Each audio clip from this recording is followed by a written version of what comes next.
pelajaran dimulai. Marilah kita berdoa. Silakan ketua kelasnya pimpin doanya.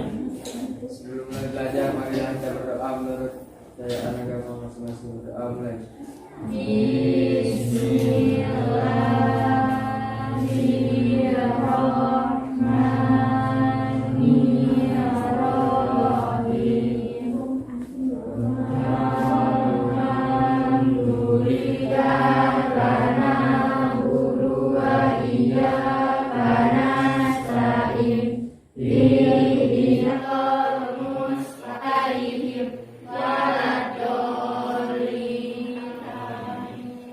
Dari absen yang pertama,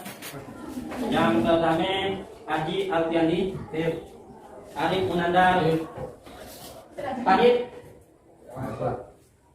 Baibun Nisa, hadir. Medi, Pika Elan, Reni, Weli, Rizky Saputra. Berarti yang tidak hadir ada 2 orang ya. Sudah siap untuk belajar ini? Siap. Oke. Pagi. Selamat pagi. Pagi. Gajah Sepion. Anak-anak, masih ingatkah materi minggu lalu kita? Sudah, silakan tepuk tangan.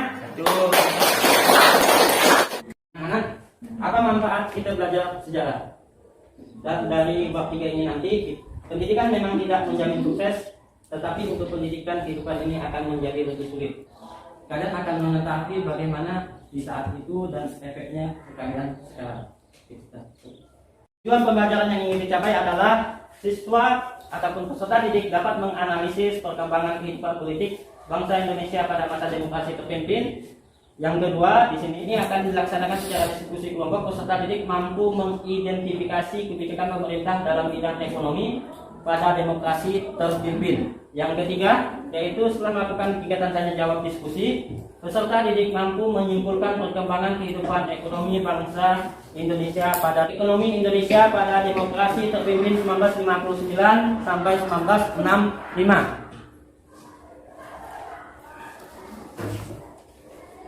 Oke, yang pertama di sini ada dinamika politik, yaitu dari dekret Presiden 5 Juli 1959, kemudian ada peta kekuatan politik nasional, kemudian peran Presiden Soekarno, pembebasan Irian Barat.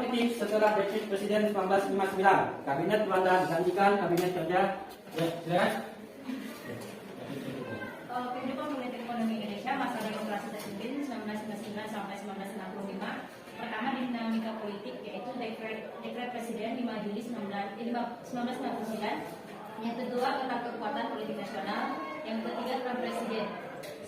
Selanjutnya, dinamika ekonomi. Yang pertama, sistem ekonomi terpimpin. Yang kedua, kebijakan untuk mengatasi masalah ekonomi. Pembentukan Majelis Pemusyawaratan Rakyat Sementara ataupun MPRS. Kemudian lanjut. Situasi politik setelah dekret Presiden 5 Juli 1959. Oke. Peta kekuatan politik di sini kita akan pelajari, yaitu Presiden Soekarno menyampaikan 5 gagasan yang disebut USDEK. Kemudian yang kedua, ada gagasan tersebut kemudian dikenal dengan istilah Manipul USDEK. Dalam perkembangannya Manipul USDEK diterangkan sebagai Soekarno merupakan pusat kekuasaan pada masa demokrasi terpimpin, yaitu memperkenalkan ajaran revolusi, sosialis, pemimpinan nasional, mengeluarkan gagasan nasionalisme, agama, dan komunis yang biasa disebut apa? Nasakom, ya tepat sekali, Nasakom. Dalam menjalankan pemerintahan, ini mengatakan adanya konfrontasi militer pada demokrasi terpimpin. Politiknya ini banyak adanya peristiwa militer. Yang lain di sini tanggal 19 Desember 1961, Presiden Soekarno mengumumkan Trikora, yaitu 3 komando rakyat. Kemudian tahun 1962 pemerintah Indonesia membentuk Komando Mandala Pembebasan Irian Barat, ataupun yang sekarang kita kenal dengan Irian Jaya. Melakukan Trikora yang menandai konfrontasi antara Indonesia dengan Malaysia. Ini sangat tragis buat kita. Utamanya kita ini Kabupaten Sambas berbatasan langsung dengan Sabah dan Sarawak. Banyak tentara-tentara kita, Bapak sempat menanyakan kepada sumber sejarah yang waktu itu ikut perang, ya. Tapi mereka tidak memasaknya dengan cara dibakar, tidak boleh. Karena kalau dibakar itu akan menghidupkan api dan akan nampak oleh lawan mereka. Siapa yang bisa menghidupkan api pasti akan ketahuan dan akan diserang. Itu kalau mereka. Jadi mereka makannya hanya apa adanya. Politik mercusuar merupakan politik yang bertujuan mencari kemegahan dalam pergaulan dunia. Kita akan pelajari yang pertama tadi politik, sekarang ekonomi.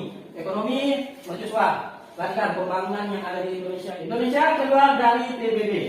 Ini terjadi pada 7 Januari 1965. Indonesia menyatakan keluar dari PBB. Latar belakangnya yaitu PBB menerima Malaysia sebagai anggota tidak tetap Dewan Keamanan PBB.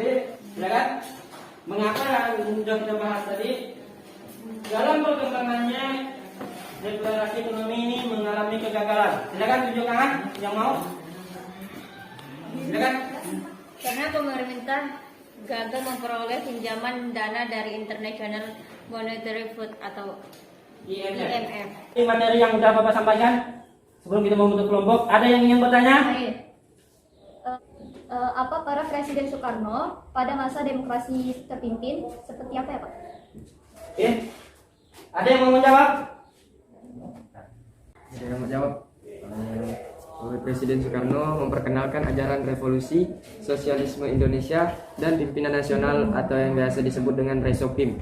Lalu mengeluarkan gagasan nasionalis, agama, dan komunis atau yang biasa disebut dengan Nasakom. Silakan beri aplaus buat kawannya yang jawabannya betul. Anggota berjumlah 50 orang. Tugas Depernas adalah mempersiapkan rancangan undang-undang pembangunan nasional yang berencana. Kemudian tugas dari Depernas yaitu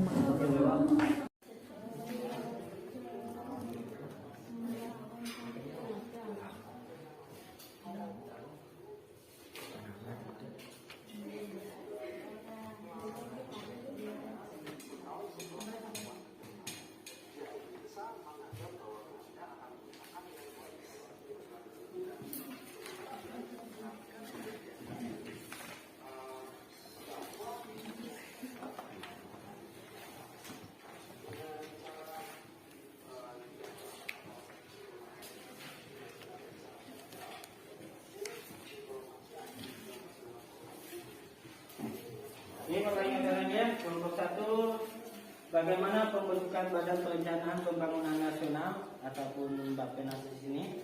Kedua, tentang penekanan laju inflasi. Yaitu yang ketiga, penurunan nilai uang atau devaluasi, yaitu pemotongan uang. Dan kemudian yang keempat tentang perdagangan dan perekrutan luar negeri. Apa yang akan dikerjakan? Kelompok 1 akan Bapak tukarkan ke kelompok 4. Kelompok 2 tukar dengan kelompok 3 dan kelompok 4 ditukar dengan kelompok 1.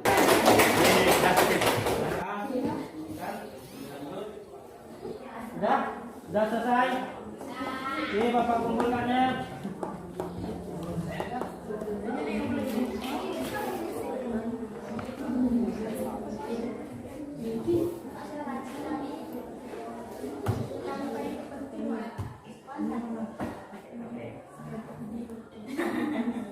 Bapak akan bagikan kelompok ini, akan Bapak pisah.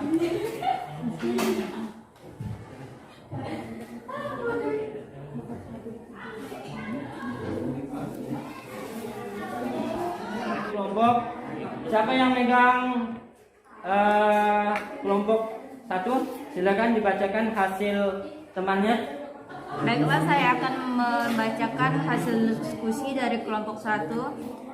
Pada 24 Desember 1963, Presiden Soekarno mengintegrasikan Depernas dan Badan Kerja Depernas ke dalam Kabinet Kerja, sekaligus membentuk Badan Perencanaan Pembangunan Nasional atau Bappenas.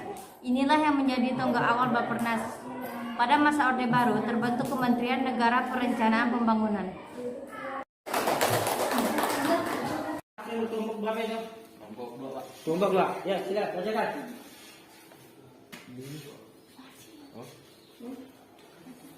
Tentang penekanan laju inflasi. Inflasi dapat diartikan sebagai kenaikan harga barang dan jasa secara umum dan terus menerus dalam jangka waktu tertentu. Perhitungan inflasi dilakukan oleh Badan Pusat Statistik BPS.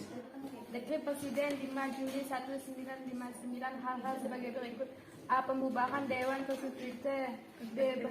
Berlakunya Undang-Undang Dasar 1945 dan tidak berlakunya Undang-Undang Sementara 1950. C. Pembentukan MPRS dan DPAS. Oke. Saya akan membacakan hasil diskusi kelompok 2 tentang penekanan laju inflasi. Inflasi dapat diartikan sebagai kenakalan harga barang dan jasa secara umum dan terus-menerus dalam jangka waktu tertentu. Oke, perhatikan lagi. Masalah politik dan ekonomi ini. Iya, Bu. Dewan Perancangan Nasional ini dibentuk 15 Agustus 1959. Dasarnya yaitu Undang-Undang Dasar Nomor 80 Tahun 1958 dan pada tahun 1963 Dewan Perancangan Nasional berganti nama menjadi Bappenas yang dipimpin langsung oleh Presiden Soekarno. Ini masa demokrasi terpimpin. Apa salah satunya? Ada yang tahu nggak orang-orang sekitar Semangat ini? Salah satunya yaitu terminal pengangkatan yang ada di jembatan yang itu juga pembangunannya di masa demokrasi terpimpin. Salah satunya juga yaitu pelabuhan perikanan Nusantara. Tempat emak bapak kita kerja di sana kan? Tempat duduk masing-masing. Jadi kita hampir mau 1 jam juga. Oke, lanjut kita dengan nanti bapak akan masuk ke depan. Oke. Sebutkan isi Dekret Presiden 5 Juli 1959. Yang pertama, pembubaran konstituante. Yang kedua, tidak berlakunya Undang-Undang Dasar sementara 1950 dan berlakunya kembali Undang-Undang Dasar 1945. 3. Pembentukan Majelis Permusyawaratan Rakyat Sementara atau bisa disebut MPRS.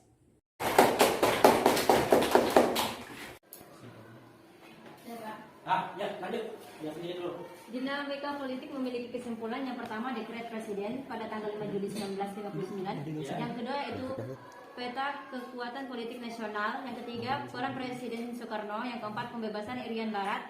Yang kelima, politik luar negeri. Oke, lanjut. Sedangkan dinamika ekonomi memiliki 2 kesimpulan, yaitu sistem ekonomi terpimpin. Yang kedua, kebijakan untuk mengatasi masalah ekonomi. Oke, sekarang luar biasa ini. Semoga pembelajaran yang kita ingin capai itu menekan saudara kalian. Sebelum ini kita melaksanakan latihan tugas. Tugasnya itu ada bapak akan share kepada kalian nanti kerjakan di rumah. Dan selanjutnya yaitu kita akan membahas tentang materi selanjutnya apa? Ada yang tahu? Silakan. Materi selanjutnya Bab 4, sistem struktur politik ekonomi masa reformasi. Kemudian ini nanti kalian akan pelajari. Di sini silakan kalian baca nanti halaman 147 sampai 152. Kita akan bahas pertemuan ini pada minggu depan. Ya, karena hanya pembelajaran sekali dalam seminggu, masih tatap muka terbatas. Beginilah pembelajaran kita 1 jam full. Kita sampai jam 9.44 karena dimulai dari jam 8.44. Ada lagi mau ditanyakan? Sampai di sini Bapak akhiri dengan wabillahi taufiq hidayah. Assalamualaikum warahmatullahi wabarakatuh. Sebelum kita mengakhiri, marilah sama-sama mengucapkan hamdalah.